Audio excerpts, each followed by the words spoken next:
This is a sprint, no holidays in between. Next slide, please. So as usual, I will go over the sprint statistics. Gregg Blomquist will give us an update on the providers. Will give us an update on the service broker. Dan will give us an update on the UI. Gregg T will give us an update on the platform. Alberto on the REST API.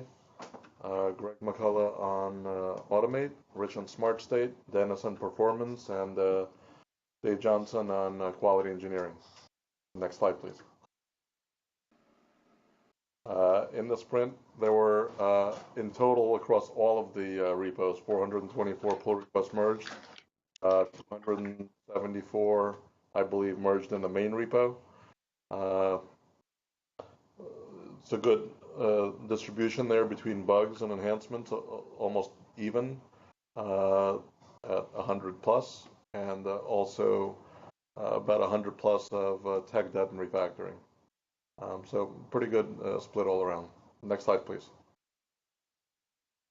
The breakdown of the main repo by features is, let's see what that is. So 131 in the core, no, in the UI, sorry, and 104 in the providers, and 51 in the bright green there. That's what, is that the core? Yeah. Yep. So kind of lots of work in those areas. I think the UI and the providers is always takes a big chunk of the pie there. Glad to see some other areas starting to contribute as well. On the provider breakdown itself, we have Hawkular, we have containers, and the dark purple there is VMware, I believe. So those are the top three. Next slide, please. So as you can see here on the chart, we're kind of slowly ramping up. So even though we have more pull requests than Sprint44 or 43, we seem to have fewer bug fixes. So less on stability and more on enhancements. So we're still trying to figure out what we're grokking from here, but I want to keep this going until we figure something out from here. Next slide. So this is across all the repos that we're part of. The bottom number there is 424. The top repos are the main one with 277. The integration test is the one from Dave Johnson's team with 60 PRs merged there. Docs is starting to really get a footing with updating the documentation. Self-service a little bit, the website a little bit, so the Azure. So really, again, a very good distribution all around. Next slide, please. All right, Chris K., are you available? Yep, I'm here. All right, yep, I'm here. So just touching a little bit on the service broker, the service designer, we have the blueprint API is 90% done. The edit and publish endpoints are still kind of in flux as we work through some things. And we continue to connect the service designer with the API. The create, view, and delete are working for it. For the arbitration profiles, we actually have a demo today. Just as a reminder, the arbitration profiles are a collection of predefined settings, and they'll work in conjunction with the arbitration engine. Jillian, you want to show off the arbitration profiles? Sure.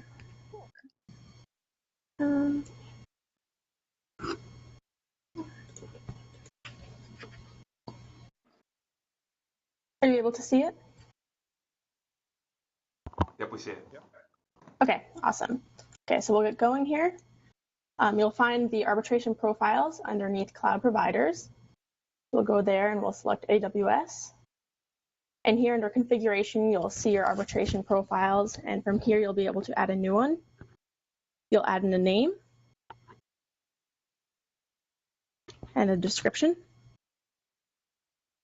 Very unique description. Here are the options that you have. Adding a key pair, an availability zone flavor. And here you'll also be able to see that these are dynamic. So when you select a cloud network, you'll get the cloud subnets from those cloud networks. If you were to change the cloud network, you'll have your other subnet options and security group as well. We'll add in that arbitration profile. And here from this selection screen, you'll also be able to edit it. We'll update the flavor and save that. And in addition, we'll go ahead and show you a deletion. And if you go back to the main providers page, you'll see another option for adding in an arbitration profile. And that's about it. Thank you. Cool. Next slide. So again, the arbitration profiles work in conjunction with the rule engine. And with the rule engine, you're going to be able to, with this release, say things like if user contractor use this arbitration profile, which would then allow people to override any settings. So you can maybe force contractors into AWS or forcing certain availability zones if you wanted to. And as we move forward, we'll start to touch on things like cost and performance. Now, for the rule engine itself, the API has been completed. And it's working quite well. And the UX design is in process, and we hope to demo that for you all next sprint. And that's it.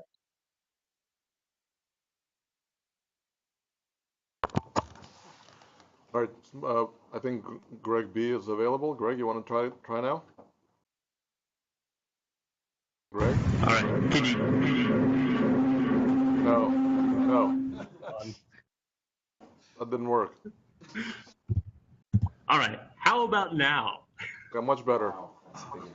All right. That's amazing. We were dialed in, and I guess the mic on the phone, either we're muted on Blue Jeans or something, but whatever. Hey, hi guys. So we're going to talk about all the changes to providers this sprint. So we got Hawkular, Google Cloud, Azure, containers, OpenStack, Rev, VMware, and then some general provider updates. So I'm going to hand right over to Alyssa to talk about Hawkular. So next slide. Hi everyone. How is my mic working? Yours is better than mine. All right. So hi everyone. We had quite a fruitful milestone this time as well. We have a basic flow for alerts working. It included linking alerts and Hawkular events on the provider side, converting MAQ profiles to Hawkular group triggers to allow this functionality, syncing the provider when the MAQ alerts and alert profiles are created. We also have 2 new entities added, which are domains and server groups.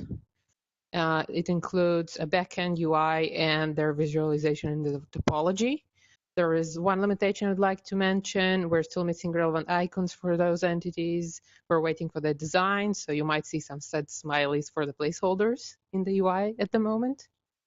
A deletion operation support has been added for the data source entity. There are more event types coming in that we support.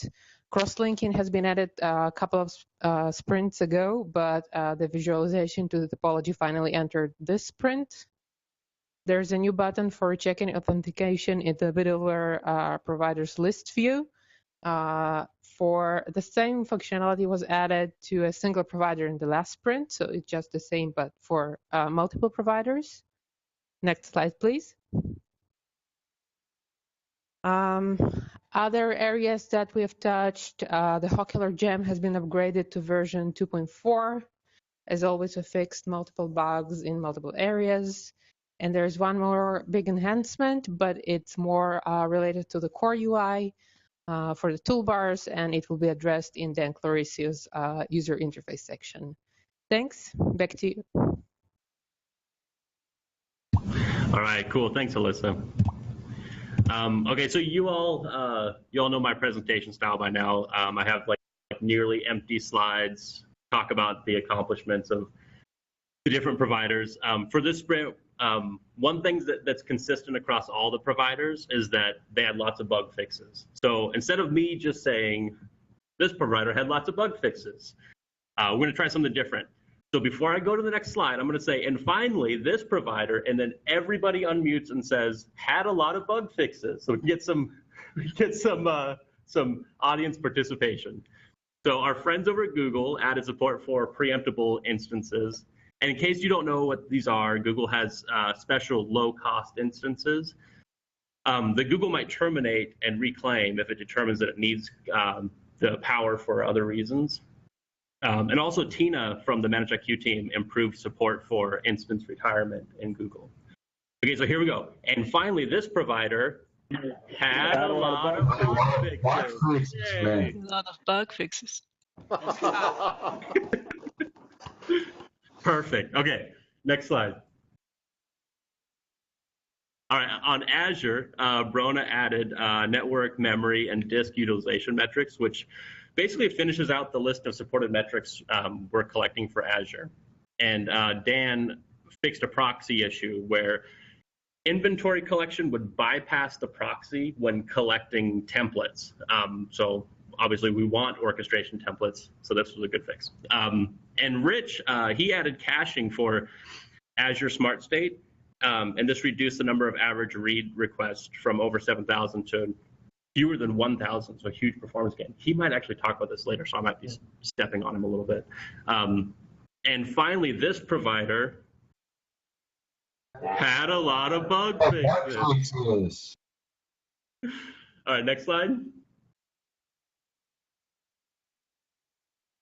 Awesome. So on containers, I think we did something, or the team did something really cool here. So we're showing the status of metrics collection, similar to how we do it for inventory collection. So now we're actually going to show whether the last metrics collection succeeded or failed. This is currently only for the container providers, but I'd like to see this rolled out to the other providers. So we'll get that into some backlog and get that implemented. They also added models for allowing the ManageIQ container integration to actually launch a PaaS. And I'm really excited about this, to see this land, and I can't wait to see the remaining pieces to fall in place. And finally, this provider had a lot of bug fixes. Next slide.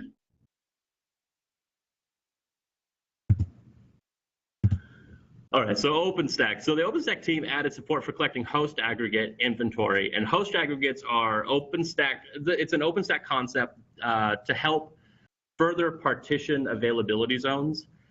It allows the OpenStack scheduler to enable advanced scheduling. The team also added support to make sure that the OpenStack region creates a unique provider in ManageIQ. So this kind of helps out the region support that we have for OpenStack. And finally, this provider Had a lot of bug fixes.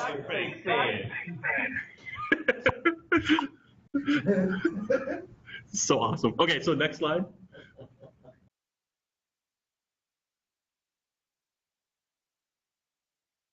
We're almost there. Next slide. We can do it. You can go.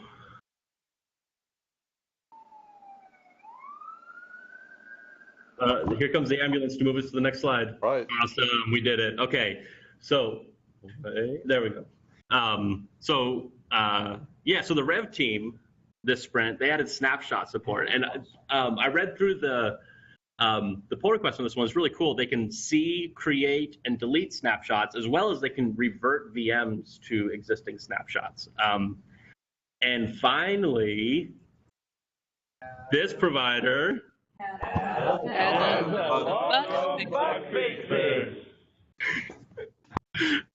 All right, next slide. Hey, Greg, this doesn't jive with me saying that there weren't that many bug fixes in this sprint. Yeah, I know. I completely contradicting what you said. So in this sprint, so Bill Way started working on something quite a while ago, and it kind of sat for a while and needed some attention. But once I actually saw the PR, I got really excited about this one. And I think also Tom Hennessy will be too. He's been asking for this for probably about a decade. Bill added support for being able to block duplicate events.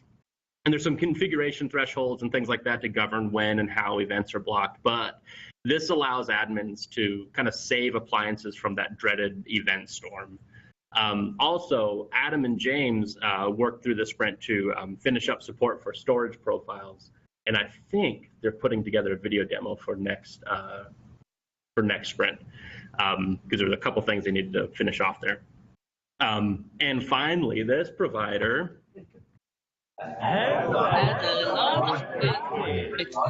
Awesome.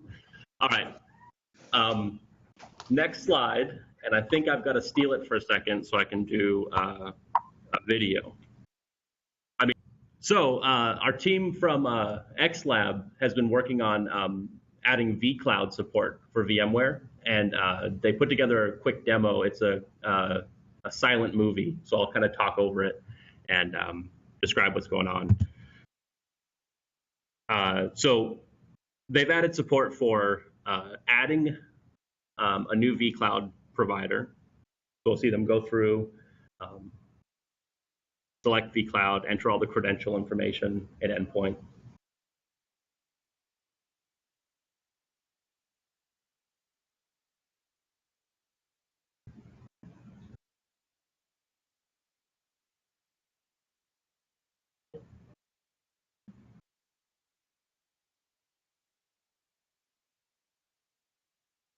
And then once it's added, they'll kick off a refresh.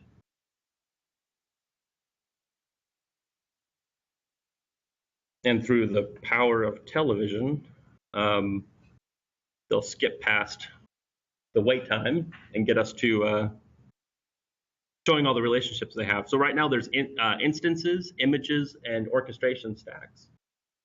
If you look at orchestration stacks, you can see the different types they've added in there. Are orchestration stacks simply VApps? Or is that something that they are VApps.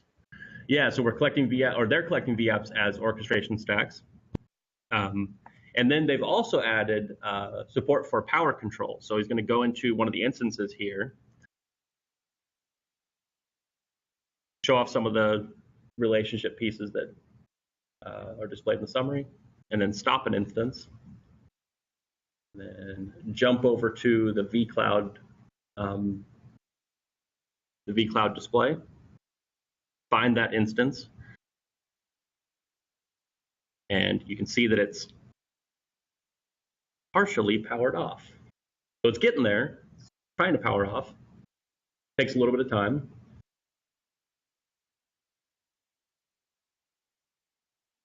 Then he's going to restart it.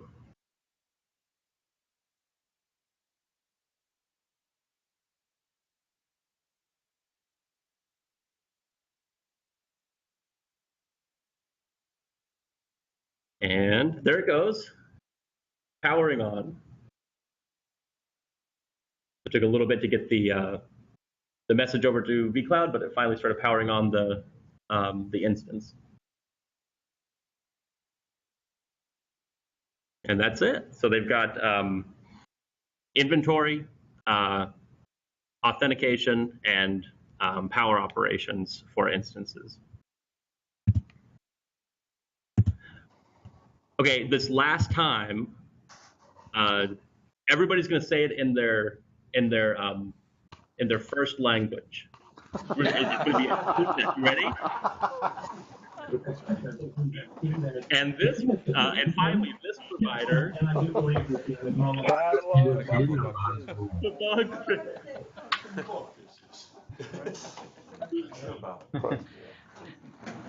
I did not hear any check in there that I could tell. Okay, so the last thing I'm going to cover is things that happen for just the general provider support. So this sprint, Ladislav finished up adding load balancers, the cloud load balancers to ManageIQ. So right now, it's just implemented for Amazon. I have it here in the general section because we're kind of building it out across the entire provider, the cloud provider support. So we're going to see Azure soon. But this is a really big feature we're looking forward to. And then Gaurav tracked down another place where we can use the supports feature mix-in to help with this whole ask and don't assume initiative that we've had going on. So hey, thanks for playing along. I'll hand it over to, I think Dan is after Chris K to talk about Service Broker. I'll talk about user interface instead. All right. Sure, that's fine. But I will talk about Service Broker a little bit. All right, so there's the PR mix for the user interface. As Oleg mentioned, a lot of tech debt refactoring actually going on. Actually more than bugs. We've dedicated a lot of the team to, moving forward on that, and a lot of the projects are getting, a large percentage done. So, really kudos to the team, and we're really attacking this very well. In the refactoring area. Bunch of trees got converted to Tree Builder. It's a continuous effort. Definitely making good progress on that. Couple Angular forms, and what we're doing with that is that folks in my team that don't know Angular, or even on other teams, are taking the initiative to pick a form inside the user interface and converting it to use Angular. We've got a lot of samples out there, so anybody else feel free to chip in. Also got rid of some of the simpler remote JavaScript use cases that were out there, just an effort to basically eliminate that eventually. Toolbar refactoring is moving along, basically breaking this stuff out into objects and classes so that it's easier to find and add and maintain that. And toolbar functionality, as Alyssa mentioned earlier, is now accessible from Angular. There's some nits I think that might be happening, but overall, it's working pretty well. And Corral, if you're on, if you could give a little more technical explanation, I appreciate it. Hello, can you hear me? Yep. Oh, perfect. So, we moved toolbars completely to Angular, so we know no more are generated using Rails, and there's no more jQuery attached to these toolbars. For communication between the rest of the application is used RxJS, and if you want, the toolbar have been the components of toolbar have been part of the new repository called UI components. So there will be more generic components and some services. Next one on the menu is GTL lists.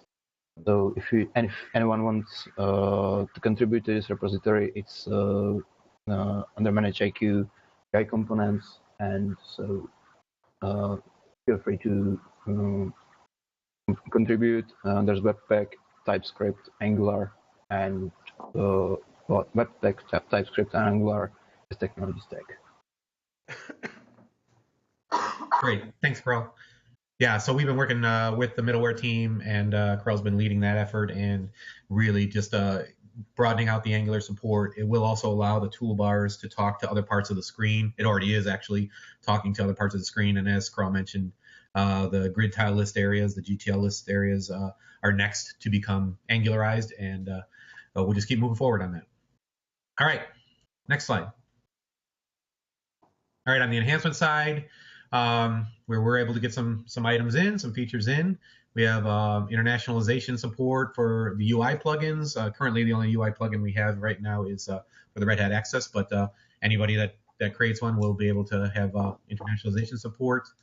As seen in the Service Broker pages, the arbitration profiles management, that was done by Harpreet on our team and looks really good. The Recheck Authentication button we had added to the provider summary screens, but we've broadened that out now to the list view. So Alyssa mentioned that also in the middleware, but we've done that across the providers. Also, provisioning button used to be that you would go to the list of VMs or instances or whatever, and you would say provision, and then you would be presented with a list of every single image or template that you could see, and then you had to pick that and move forward. So it was like a pre-provisioning choice. What we've done now is you can actually, from either the list view or from the summary screen, you can actually just hit provision, and it'll provision from that particular one. So it saves you a step if you know where you're going. You could also filter the list down into, show only the 5 that you're interested in and pick the one you want to provision from there. That's a nice enhancement. Again, for the service broker side, subtype option was added to generic catalog items. I'll explain that a little bit on the screenshot. And we've added the patternfly about modal to the ops UI, and it'll be coming for the self-service UI shortly. Next screen, please.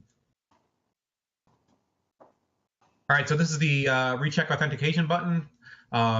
This was the enhancement that we made last sprint, but now you can see here on the top screenshot, there's a couple of providers there that have the exclamation point, meaning their authentication has been, didn't work last time. And of course, if you recall why we did this, you used to have to go and edit the provider and hit validate, and it was just all kind of out of whack. So now you can just select those, hit the Recheck Authentication status, and it'll go off and do its thing in the background and revalidate and resave the status. Next slide. All right, so provisioning button for templates, images. So again, top one shows the list view, and you can select one. You have to select only one, and then you would provision an instance or a VM from that particular choice. Or you can actually go to the summary screen now, and up on lifecycle you'll see provision, and it'll drive you basically past that first pre-provisioning screen right into provisioning against that template or image. Next slide. So the subtype option. So we've always had generic catalog items, which allowed you to create service catalog items that could do just about anything. We used to use them for load balancers, or just to start and stop things, or to do anything you wanted to, actually, because you could put a dialog on them and attach them to an automate method. But now for the service broker, what we're heading towards is something called a resourceless service item. So basically you could have something that you say, I want this to be a compute resource, but I don't really want to assign it to a specific provider or a specific VM or a specific template or instance or whatever. So now what you can do is you can create a generic catalog item, but you can give it a type. So you can call it a load balancer or a VM or a storage, all right? But there's nothing really behind it. There is no pointer to an object. That'll be determined at the order time when the user answers some questions. So for example, he says, I want a fast, powerful virtual machine or a fast, powerful instance, and I'm not worried about cost. He'll answer those questions on the dialogue, and then he'll move forward, and the service broker will take care of actually finding an instance to populate behind it. So this enables that. It also enables you to create load balancers, et cetera, that will all be determined at order time or at provision time. All right, next slide. All right, last but not least, we now have a little help pull down up on the top right, get to the documentation, get to the ManageIQ site, but also pop up the about modal, and that's the patternfly standard, and we fill in all the information for you. That's it for UI. Next slide. That's me. Okay, so on the platform side, we had 90 PRs merged. I usually don't put that number up there, but when I was going through this stuff, preparing the slides yesterday, I realized that probably more than we've ever done in a sprint, so I figured I'd make note of that. Everyone's been pretty busy. So, been working on the Postgres high availability. There's some tenancy stuff, and there's a list of other enhancements I'll go through, and then I'll give it to Alberto for the REST API. Next, please. Okay, so for high availability, making a ton of progress. We're almost there. So now you can configure the primary and standby databases in the appliance console, and that's to set up the database cluster for high availability. And also, thanks to Joe V on that one, and Nick added a database-only option in the appliance console, which you'll want to have for high availability so that you have, let's say, 3 appliances that are just running databases that make up your cluster. And also, while doing that, he did a little tweaking to the output on the appliance console, and you see in that green box there, the middle one shows the MIQ server. In this case, it's not running. So this is a dedicated database-only appliance. Okay. What's the difference between database server and ManageIQ database? So the database server is the Postgres database, and then the ManageIQ database. That's what we would. That's the role?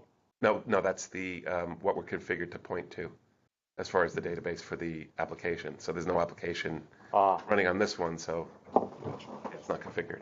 Thanks. Probably should have had a screenshot of one, but we already had that stuff. It was just confusing to see both. Yeah. Thank you.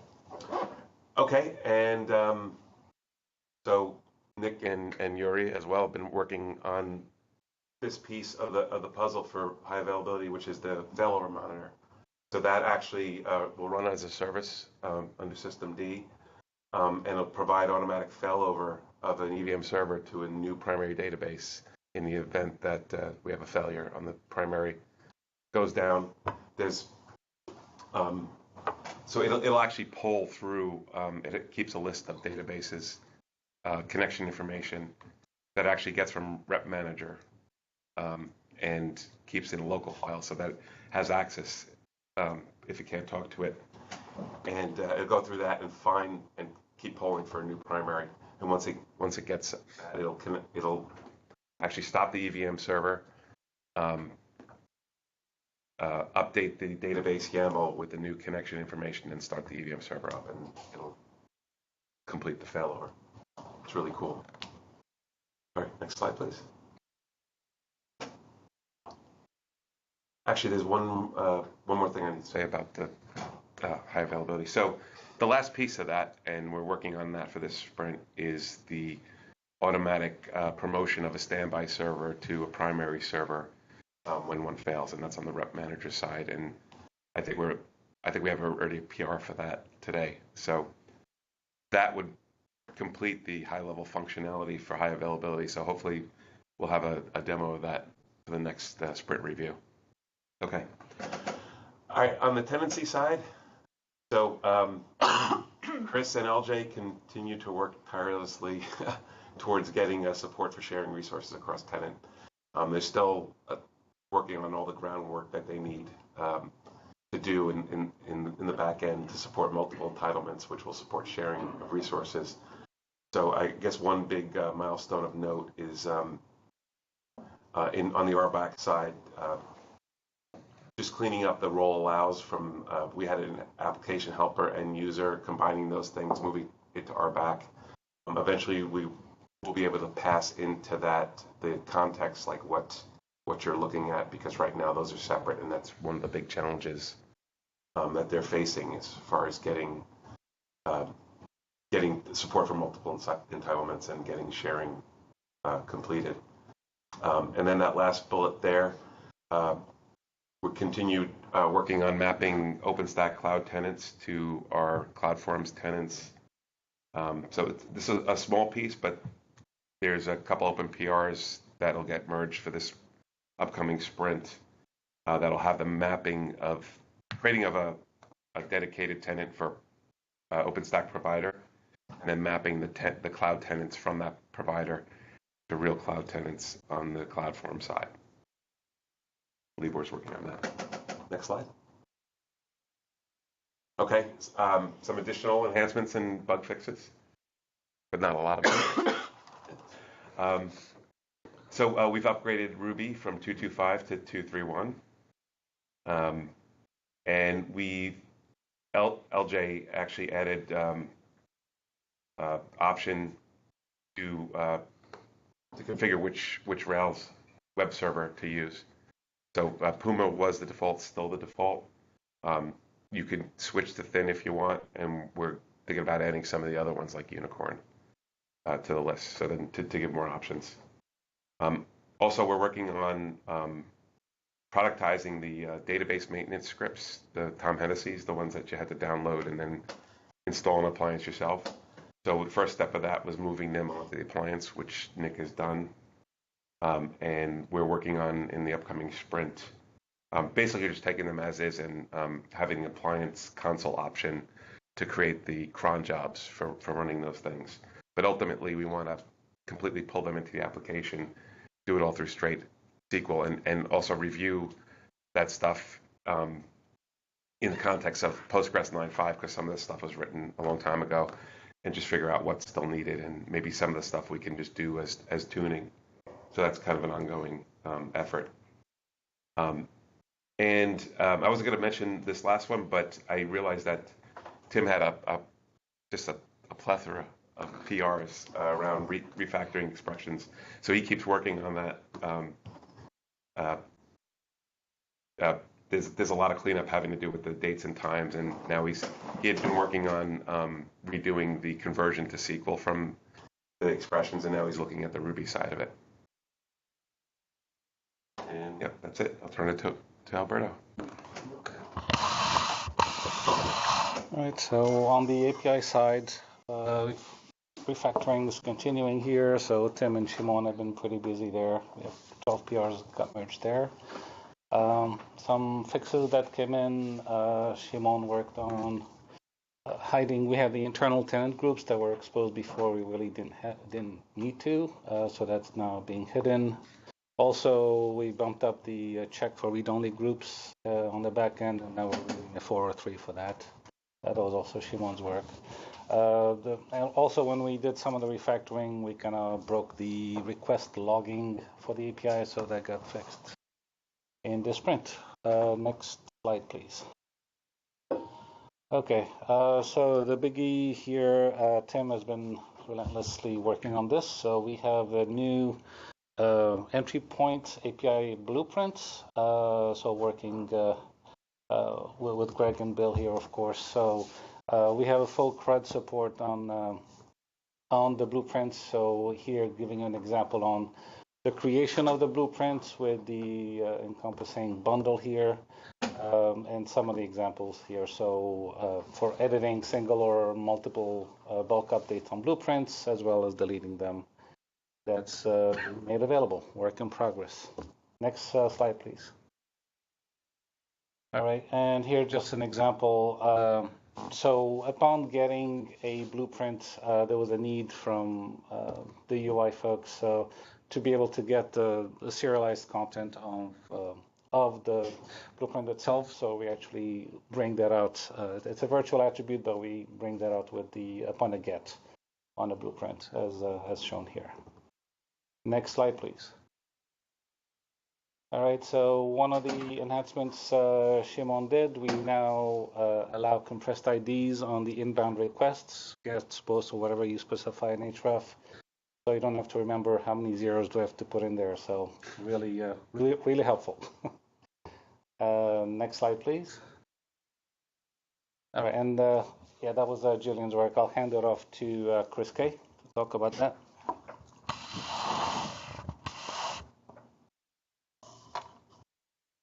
Chris?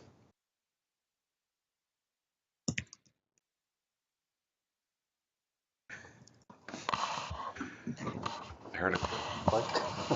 Chris K, you there? He has a headset problem. I'm having headset problems. 1 second. Okay. We can hear you now. Well, not now. Can y'all hear me now? Yep. Yes. Okay, there we go. Thanks, Alberto. So like we talked about before, we've got the API for the arbitration rules set up. And working with Jillian did a lot of the work and working with Alberto's team. So we've got the full CRUD support for it. So we can, of course, add rules and update single rules and the bulk update rules, and also a single delete and bulk delete. Next slide. Or is that it? Oh, okay. Cool. All right. For Automate, one of the things we got in this sprint was updates to the messaging that you see when you're provisioning VMs and services. The big image there is showing basically that last message column within the request screen is the area that's affected, and then the old message examples down there show basically the status messages you would see from the tasks rolling up to the request. Usually relatively basic information coming through, and that active 1 pending 9 is normally like a service. You have multiple tasks that are processing, so there was no way to roll up the single task, but just give you an idea of what things were happening under the request. And so next slide, I'll show a little bit. So this is all based on work that was started by Kevin Morey, and we took that and enhanced it. So now the message is updated to include a lot more information. So when it's provisioning, you'll see the manager that the tasks are running on, or server, I should say, which has been hugely important for just even finding where to go look for the logs when you have multi-server environment, which most users would have. Testing, it's generally not a problem, development-wise, but really useful for users. The name of the VM and the step that it's sitting in, the status of that, and then you still get the message from the underlining tasks pushed up to the message. And then for anything that's sitting in a retry, usually something like a check provision where we're waiting for the provider to finish and the refresh to pull the item in, you'll now see how many retries have occurred while we're waiting to see those events. So really altogether just a lot more information feedback in that last message during the requests. And then for the last image there with the VM, it's not shown here, but if the VM is provisioned with an IP address, that would be included in the message as well. So you get the name and the IP of the resource that was generated. So that I think will be really helpful for everyone. Next slide, please. So then Gregg B already mentioned this one, so I'll make sure next week I go before him. And I'll move Rich's slides up too.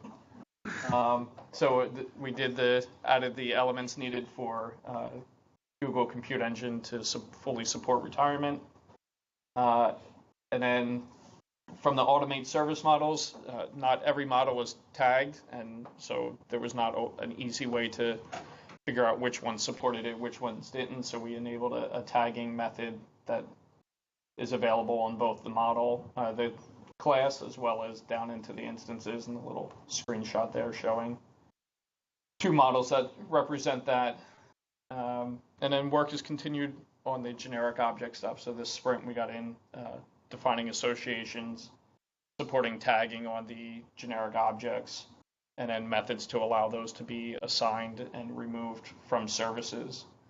And we've started work. We have a PR around supporting methods, and we're starting work on the UI to be able to create these classes and get that stuff rolling.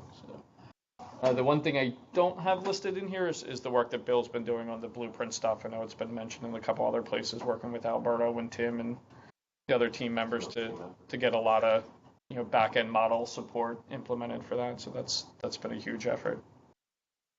And I think next slide, turn it over to Madhu to talk about the Git automate support that was merged. Yeah, so I think during the design summit we had talked about the Git automate support. So finally we got it merged in this sprint. And when you import from a Git repository, you can either use a branch or a tag.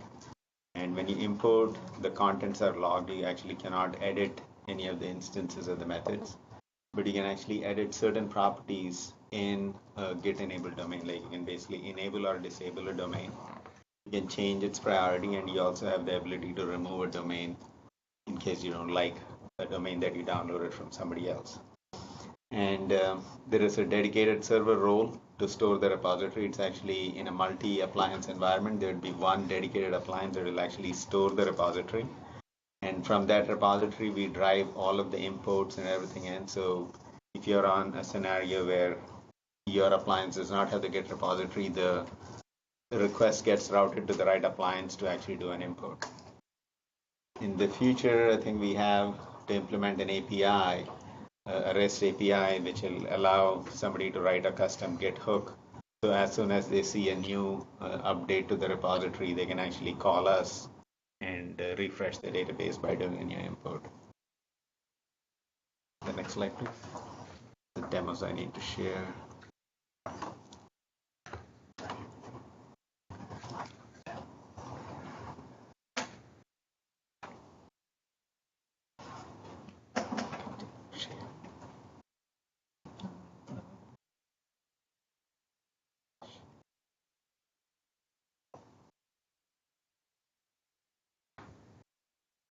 Okay.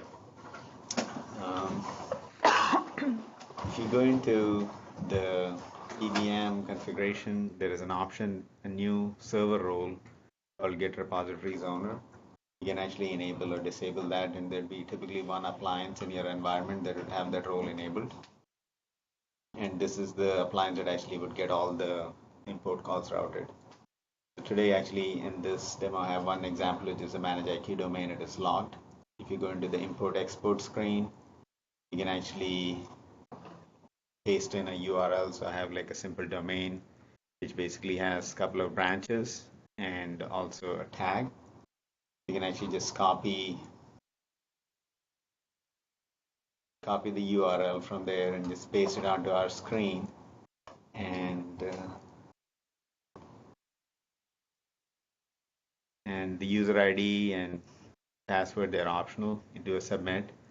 The first thing we do is we actually download the repository onto the appliance, and then the user actually has a choice, which branch or tag to pick. So here, it shows you the two branches that we have. I'm going to pick a tag and import the tag in. If you do a submit here, we'll actually load that repository into Postgres. So even though we have all the other, the bare repository available on the appliance, but we just download one. And if you look at this repository, it has a new icon for the GitHub icon, and then it also has the branch name that is actually used, methods.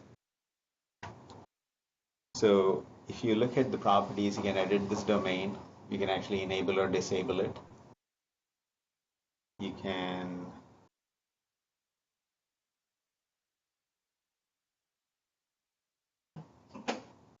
actually sequence it, I think.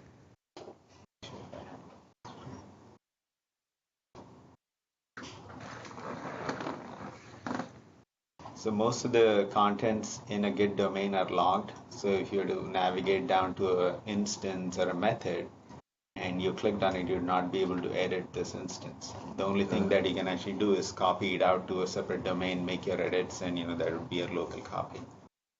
And the same thing is true with instances. You can remove a domain, you can refresh it with a new branch or a tag. You can actually go up here and you can change the branch that you want to use, and at this point it'll actually delete the domain and put the new one in its place. You refresh it with the same branch if there's more? Yeah, so I think we have some work to be done in there where it'll actually automatically detect if there are updates available to the branch and tell you that there is newer data available. So this is actually showing you how to edit the priorities. And we have Kevin Murray's domain, which actually has a whole bunch of stuff, including like the automate domain, the catalog, the dialogues and stuff. So it is not important that you have one domain just dedicated to automate. You can actually mix things in. You can actually put your dialogues and stuff in there. And when you do an import, we'll actually pull out just the automate domain, and the name of the domain is actually embedded inside the Git repository. So we pick that up. And if you saw in the earlier edit screen, you cannot edit the name of a domain. You can only edit it if it's enabled or disabled. So the name as well as the description are actually non-editable properties. So this is actually importing Kevin's Cloud Essentials domain. I think it's a pretty big domain, so I think it got in. So if you click on the Explorer, you would be seeing the Cloud Forms Essentials domain. That's the end of the demo. Thank you. That's awesome.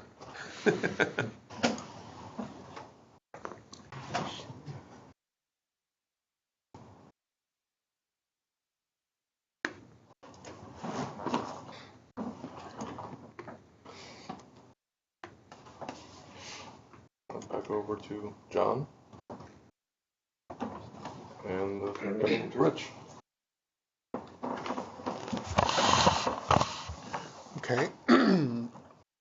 As I mentioned before, for Azure SmartState, we did deploy the generalized MIQ disk cache module that I believe we discussed in a previous Sprint demo. Its deployment for Azure is specifically critical in that Azure actually limits the requests per hour that can be made. And I believe it's like 15,000. So if you look, once deployed, not only did the scanning time go down from over 20 minutes to, in some cases, less than 2 minutes, we've drastically cut the number of requests to the Azure backend from 7,000 to less than 1,000 in most cases, and in some cases less than 400. So if you realize, 7,000, that's pretty much half your quota for the hour for just one scan. So that was pretty bad before we deployed this cache module. So hopefully this will minimize issues with throttling and failures due to request limitations on the Azure side. That's it. Thanks, Rich.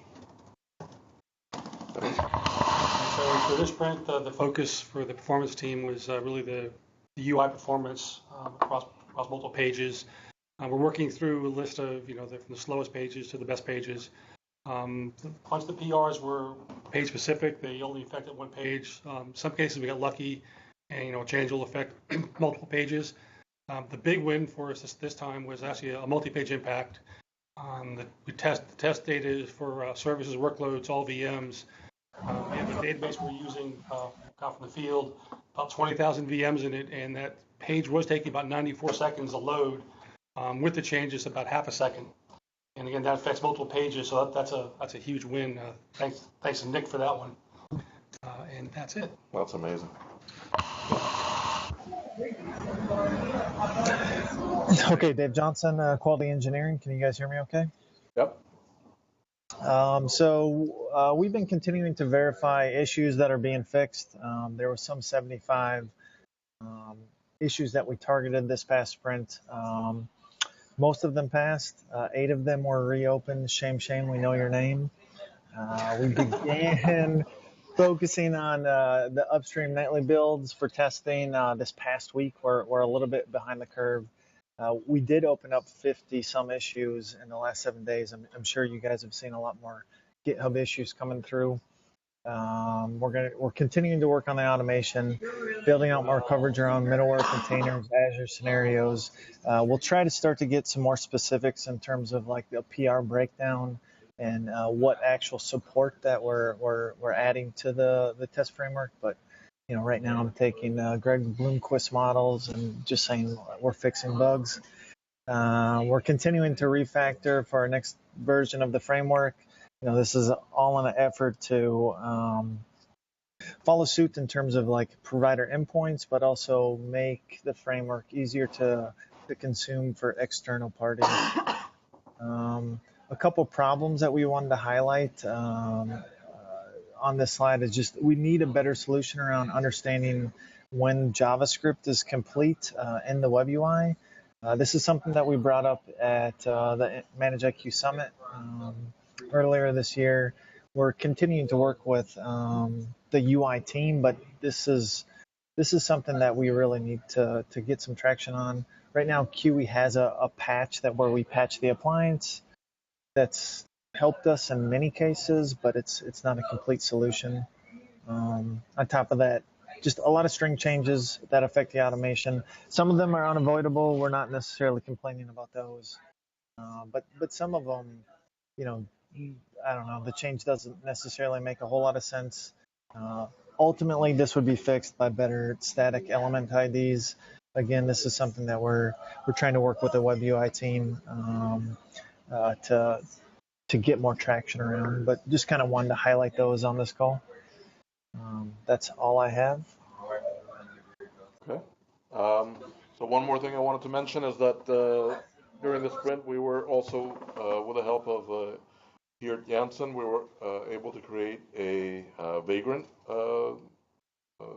format of our appliance. So developers now can download the Vagrant flavor. It's not yet available from the website, but it is available on the releases.manageiq.org page. The other thing that I wanted to mention is that we're working on updating the website itself. There's been some UX review, and I'm hoping that we will start seeing changes at some point in September. So either myself or somebody else will provide an update at the next sprint review of how that's going. And with that, I think that kind of concludes our prezo.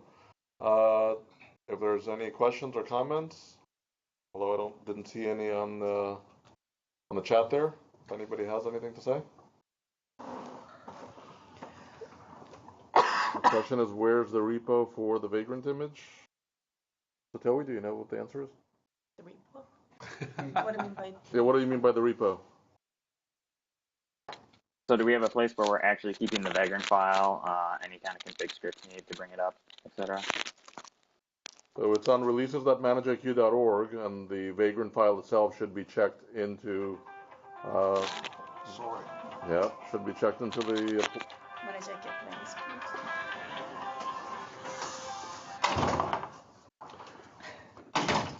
So it's. I don't believe we have a Vagrant file is in ManageIQ appliance build, I think, right? That repo. I don't think we have a Vagrant file per se because it's a multi-repo kind of thing. So the ManageIQ appliance build is like build scripts essentially for creating Vagrant images. I think the goal is to eventually get to a single Vagrant file, but I don't think it exists yet. Okay. We'll keep you guys posted as that evolves. There's also some other flavors that Heard is working on that will hopefully make it into one of the next sprints here. Okay. If there's no more questions, I want to thank everybody for all the work that went into making the sprint a success, and looking forward to the next sprint review in 3 weeks. Thanks, everyone.